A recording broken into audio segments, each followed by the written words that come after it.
Hey guys, it's Woody the Unexceptional Gamer, and I was surfing YouTube this morning. I like to surf YouTube, watch YouTube videos.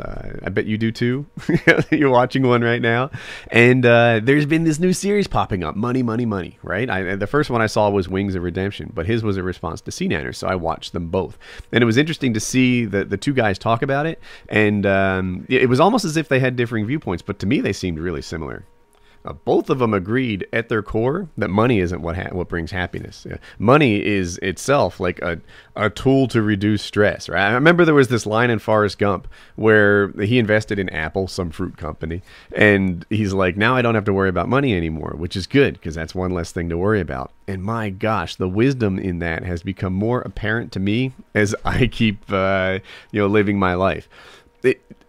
I don't have anything great. I've got the same house I've lived in since I was 26 years old. That's when I bought it. I've got a 2003 Toyota Tacoma with dents all over it. I haven't washed it. I remember C-Nanner said he hasn't washed his car in a year. Get on my level, my friend. I don't know when the last time I washed my truck was. It's probably been 4 years. It's I like trucks. I actually like them. Sometimes I go on the web and I surf for new trucks and like, this is what I dream of. This is what I would get right now, which at the moment is like shucks, if I could have anything, it'd probably be a 3/4 ton Chevy Silverado or of some sort, but 4-wheel drive, of course. But that's not what I drive. I drive the same old truck I always have. It's paid for, and that's that. I have huge money needs, right? Gigantic. But they're not for me, right? I'd like to pay off the mortgage. I have a daughter who needs to go to college. That can be hugely expensive, It is not easy to earn so much money that you can set like $160,000 aside for somebody else's education. But that's the objective. I have to find some way to fight and claw. And, 6 years from now, 5 years from now, she'll be going to college. Damn, that's no joke.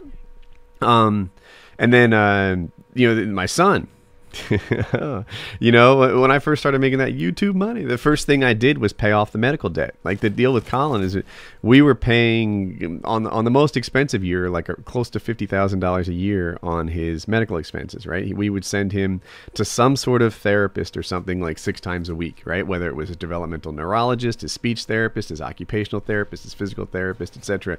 It's just hugely expensive to get Colin the care we need. But they were telling us like, look, you've only got a couple of formative years in which he's going to make rapid progress on his development. So spend it now, make it go. And, what would you do? I'll tell you what I did. I took out a second mortgage on my house and got him everything that we needed to get him and just didn't spend much and tried to help him. That's what we did. And then, now we've been paying off that debt. It's a good thing. Next debt is the mortgage, and then we got to provide a trust fund for him. Like in my dreams, it's a college fund for him, right? In my dreams, Colin really turns this thing around. Everything becomes good. He starts learning. He's fantastic, and happiness follows. But the other possibility in this thing is that it's not a college fund. Instead, it's a trust fund, and it provides for his future if he can't provide for his own. That's a possibility with my son. So, when I hear like, hey, don't worry about money, just follow your dreams, have a good time, don't become a doctor just because it pays well, become, whatever it is that your passion will lead you to.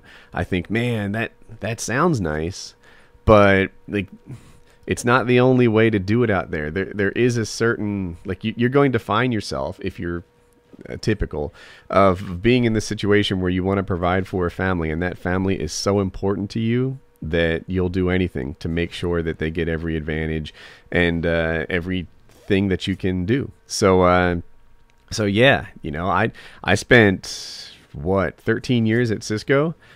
I didn't love that job. Well, I mean, I liked the job. They treated me well. It was a good regular job, but sometimes I'd be sitting there in that concrete parking lot, really just wishing and dreaming that I was somewhere else.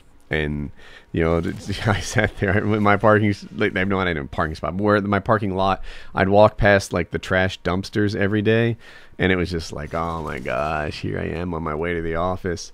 And sometimes that's the life you get because, just pursuing a dream, trying to get your rock band off the ground at some point is not a realistic option, and you have responsibilities and you got to take care of them. So yeah, interesting stuff.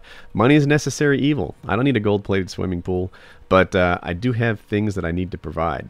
And so will you. So if I find you someday as the benefits administrator of health insurance for some Fortune 500 company, a fine, honorable job that nobody has a passion for, then I will look at you and say, yeah, I know what you're going through. I know what you're doing. And you're probably a pretty honorable guy. Got no problem with that.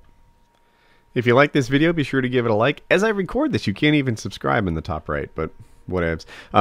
Two videos you may have missed. The top one is a Wife Wednesday. It turned out pretty well. People said it should be longer. So that's, I think, a good sign. And we talked about my evil hair and cock blocking my daughter. And the bottom one is a funny one. It's a possible Black Ops 2 knife update. David Vonderhaar and Only Use Me Blade had a conversation. I kind of share that. So yeah, check those out and have a good day.